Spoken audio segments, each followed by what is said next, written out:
Hello friends, welcome to my YouTube channel. आज की इस वीडियो में मैं आपको कोशिका की संरचना नामक टॉपिक का डेली लेसन प्लान बनाकर दिखाऊंगा। जो आपकी बीएड की डायरी होती है दैनिक पाठ्य योजना वाली, उसमें आप इसको लिख सकते हैं। अगर आपके पास टीजी सब्जेक्ट सामान्य विज्ञान से चढ़ा है या फिर जीव विज्ञान से चढ़ा है, तब भी आप इसको अपनी डायरी में नोट कर सकते हैं। तो चलिए वीडियो को स्टार्ट करते हैं। तो सबसे पहले आपको इस प्रकार ब्लैक बोर्ड एंट्री लिख लेनी है। विद्यालय का नाम, दिनांक, विषय, कालांश, समय अवधि, प्रकरण, समय अवधि आदि। उसके बाद दैनिक पाठ्य योजना संख्या ऊपर लिखी दी होगी आपने। उसके बाद नीचे चलेंगे। नीचे आपको शिक्षण उद्देश्य लिखने हैं। ये पेज कुछ इस प्रकार दिखता है। इसी प्रकार आपको बनाना है। उसके बाद इस प्रकार लिख देने हैं आपको। ये वीडियो को पॉज करके आप लिख सकते हैं इनको। शिक्षण उद्देश्य,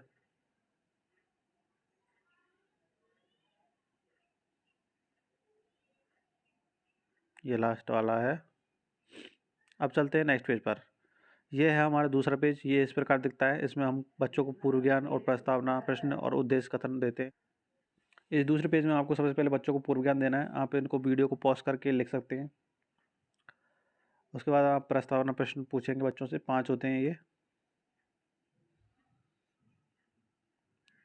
उसके बाद उद्देश्य कथन। चलिए नेक्स्ट पेज पर चलते हैं। शिक्षण बिंदु ले लिया हमने पहला, जो कि आप देख सकते हैं। पहला शिक्षण बिंदु हमारा कोशिका झिल्ली।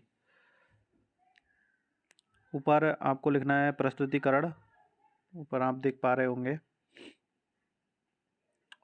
उसके बाद आपको उद्देश्यगत व्यवहारगत परिवर्तन लिखने हैं। अगर आपके कॉलेज में कहा गया है तब भी लिखना है इनको।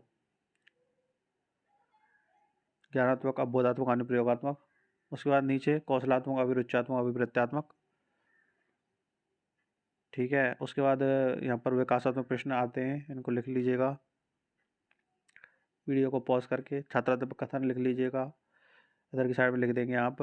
सभी विद्यार्थी ध्यानपूर्वक श्रवण करेंगे। ये जो इधर की साइड है, यानी कि राइट साइड है, इसमें छात्र क्रियाएं लिखते हैं ऊपर, और इसमें छात्राध्यापक क्रियाएं लिखते हैं। उसके बाद नीचे बोध प्रश्न लिखेंगे और इधर की साइड में उनके आंसर्स को लिख देंगे।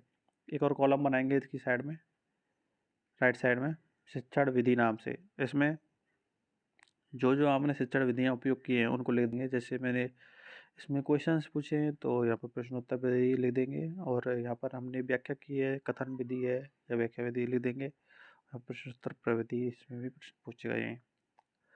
उसके बाद आपको इधर दिख रहा होगा ये कलरफुल, ये क्या होता है? सामपट, सार या कार्य है। ये चार्ट का छोटा रूप होता है, इसको मिनिएचर बोलते हैं। इसमें हम क्या करते हैं, जो विकासात्मक प्रश्नों के आंसर्स होते हैं उनको एरो करके लिख देते हैं। आप भी लिख सकते हैं अगर आपके कॉलेज में कहा गया है, अदरवाइज आपको कोई ज़रूरत नहीं है इसको बनाने की। उसके बाद नीचे चलते हैं तो नीचे आपको दिखता है एक ब्लैक शीट।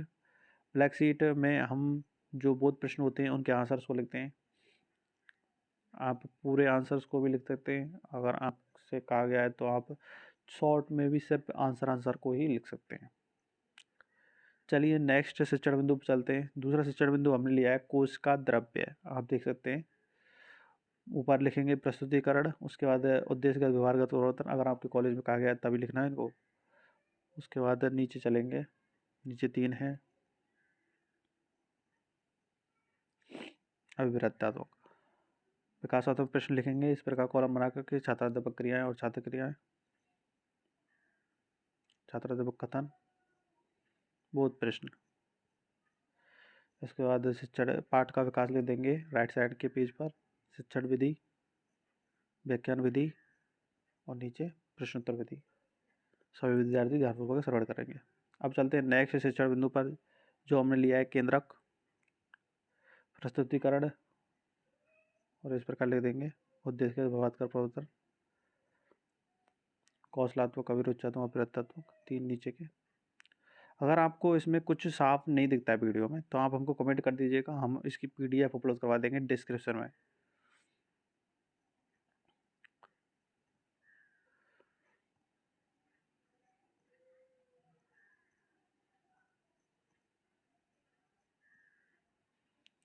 चलिए अब अंतिम पेज पर चलते हैं, जो है मूल्यांकन प्रश्न का। यानी कि इसमें बच्चों से मूल्यांकन प्रश्न पूछे जाते हैं, जो लपेट फलक मिलता है आपको कॉलेज से, उस पर पॉइंटर की सहायता से इनको पूछा जाता है। उचित विकल्प का चुनाव कीजिए। रिक्त स्थानों की पूर्ति कीजिए। सत्य सत्य, अति लघु उत्तरात्मक प्रश्न और गृह कार्य। दोस्तों, अगर आपको वीडियो पसंद आई हो तो अपने दोस्तों के साथ ज़रूर शेयर कीजिएगा। और वीडियो देखने के लिए आपका बहुत बहुत धन्यवाद। Thanks for watching.